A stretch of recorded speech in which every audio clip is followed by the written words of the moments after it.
कल हमने ऑफबो प्रिंसिपल के तहत पहला नियम पढ़ा था, पाउलीज एक्सक्लूजन प्रिंसिपल। ऑफबो प्रिंसिपल के तहत ही ऑफबो रूल्स कह दो, ऑफबो प्रिंसिपल कह दो, जिसमें कि हमने ये बताया था कि ऑफबो एक जर्मन शब्द है और जिसका मतलब होता है निर्माण, कंस्ट्रक्शन करना। इसमें 4 नियमों का संकलन है और पहला नियम हम डिटेल में डिस्कस कर चुके हैं, जिसको हम बोलते हैं पाउलीज एक्सक्लूजन प्रिंसिपल। दूसरा आज हम पढ़ते हैं नियम Hund's rule of maximum multiplicity.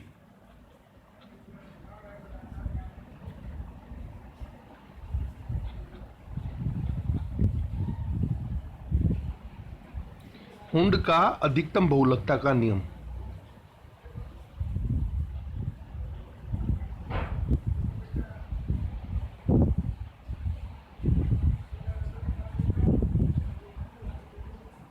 इससे पहले कि हम हुंड का अधिकतम बहुलकता का नियम पढ़ें, हमें एक परिभाषा के से अवगत होना पड़ेगा और वो परिभाषा है समभ्रंश कक्षक किसे कहते हैं।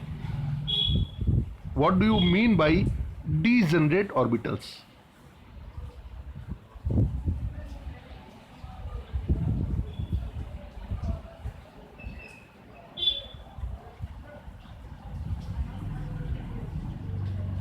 डीजेनरेट ऑर्बिटल्स,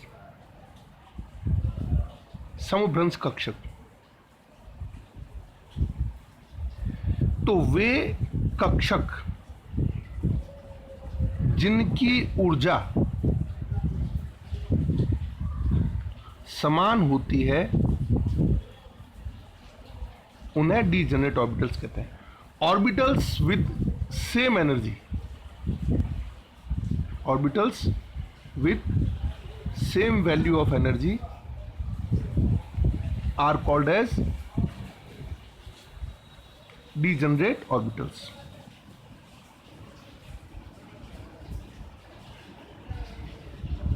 अब हम हुंड की अधिकतम बहुलकता को नियम परिभाषित करेंगे। हुंड के अधिकतम बहुलकता के नियम के अनुसार जब तक समान ऊर्जा के रिक्त कक्षक, जब तक समान ऊर्जा के रिक्त कक्षक उपलब्ध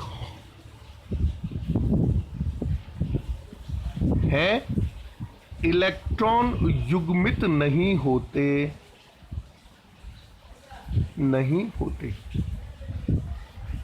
इलेक्ट्रॉन का युग्मन तब प्रारंभ होता है, तब शुरू होता है जब सभी समभ्रंश कक्षकों में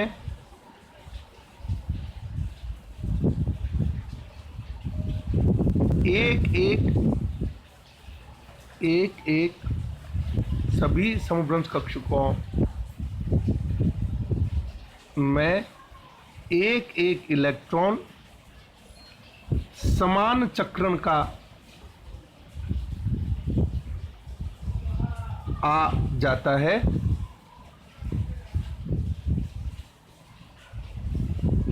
तत्पश्चात विपरीत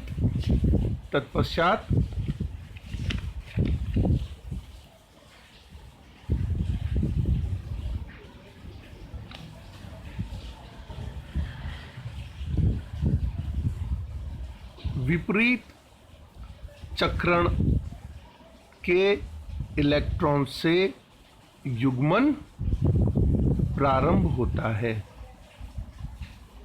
अंग्रेजी में कहेंगे so long as vacant degenerate orbitals are available, electron will not pair up.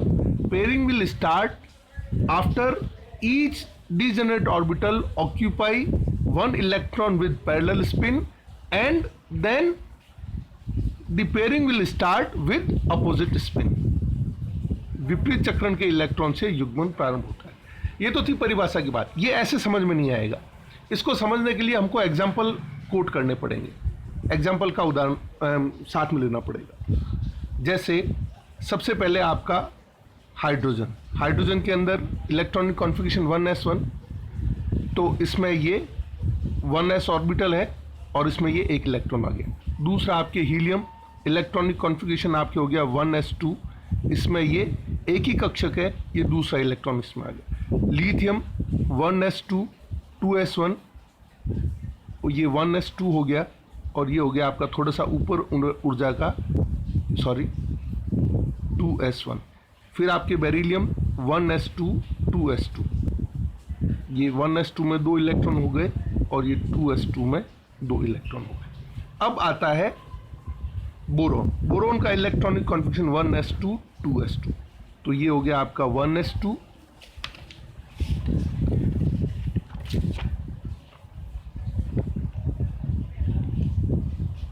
1s2, ये हो गया आपका 2s2। अब आपके समान ऊर्जा के 3 कक्षक जो कि P में ही संभव है, S में तो एक ही कक्षक है इसलिए समान ऊर्जा के कक्षक संभव नहीं है, तो P में आपके 3 ये समान ऊर्जा के कक्षक हैं। इन 3 कक्षकों में बोरोन का 5वां इलेक्ट्रॉन 1s2 2s2 2p1, ये 2p1 इलेक्ट्रॉन आपके यहाँ आ गया। अब बात आती है कार्बन 6 की, तो 1s2 2s2 2p2, तो यहाँ पर आपके ये हुंड का अधिकतम बहुलकता का नियम लागू होता है। 1s2 2s2, अब बचे इलेक्ट्रॉन कितने? 2। इन 2 के लिए 2 संभावनाएं। एक संभावना तो ये है कि इलेक्ट्रॉन जैसे कि पहले 1s में युग्मित हो रहे थे वैसे युग्मित हो जाए, अथवा एक इलेक्ट्रॉन पहले यहां आ गया और दूसरा इलेक्ट्रॉन यहां आ गया।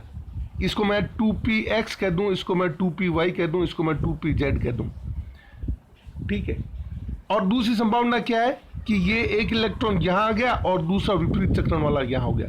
तो हुंड का अधिकतम बहुलकता का नियम इस पॉसिबिलिटी को रूल्ड आउट करता है, ये संभव नहीं है। हुंड का अधिकतम बहुलकता का नियम कहता है कि जब तक समान ऊर्जा के रिक्त कक्षक उपलब्ध हैं, ये कार्बन का 5वां इलेक्ट्रॉन आ गया, छठे इलेक्ट्रॉन के लिए ये जो कक्षक हैं 2py और 2pz दोनों खाली पड़े हैं, तो जब तक समान ऊर्जा के रिक्त कक्षक उपलब्ध है इलेक्ट्रॉन युग्मित नहीं होगा, इसलिए ये वाला जो कॉन्फ़िगरेशन है वो सही होगा। इसी तरह नाइट्रोजन साथ में 1s2 2s2 2p3, इसके अंदर क्या हो जाएगा? नेक्स्ट पेज पे आता हूं।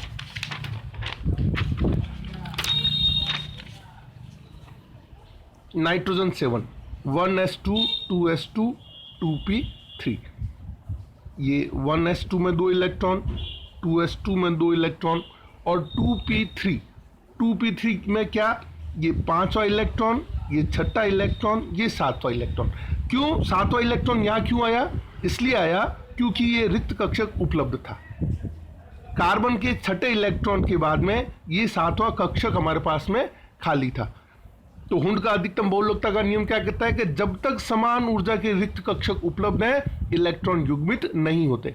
और साथ ही अब आता है oxygen 8वां electron 1s2 2s2 2p4, जब सभी समान ऊर्जा के रिक्त कक्षकों में एक एक इलेक्ट्रॉन आ गया, उनमें समान चक्रण युक्त इलेक्ट्रॉन भर गया, तब इलेक्ट्रॉन युग्मन प्रारंभ करेगा और ये युग्मन प्रारंभ हो गया 1s2, ये 2s2 और ये 2p के अंदर 1 2 3, ये 7 इलेक्ट्रॉन हो गए। अब 8वां इलेक्ट्रॉन जो ऑक्सीजन का आएगा वो यहां पर विपरीत चक्रण का होगा और युग्मन प्रारंभ होगा, विपरीत चक्रण के इलेक्ट्रॉन से युग्मन प्रारंभ होगा। इसी तरह फ्लोरीन का 9वां इलेक्ट्रॉन 1s2 2s2 2p5, ये 1s में 2 इलेक्ट्रॉन, ये 2s में 2 इलेक्ट्रॉन और 2p के अंदर ये जो 3 कक्षक हैं, पहले 3 इलेक्ट्रॉन आ गए, समान ऊर्जा के रिक्त कक्षक थे, 7 इलेक्ट्रॉन हो गए, ये 8वां इलेक्ट्रॉन और ये फ्लोरीन का 9वां इलेक्ट्रॉन, और इसी तरह ये नियॉन का 10वां इलेक्ट्रॉन भी यहाँ आ जाएगा 1s2 2s2 और 2p6।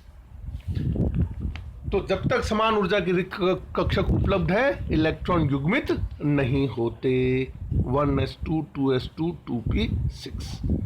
So long as vacant degenerate orbitals are available, electron will not pair up. Pairing will start after each orbital occupy one electron with parallel spin. ठीक है, जब तक समान ऊर्जा के रिक्त डी कक्षक उपलब्ध हैं इलेक्ट्रॉन युग्मित नहीं होते। इलेक्ट्रॉन का युग्मन कब शुरू होगा?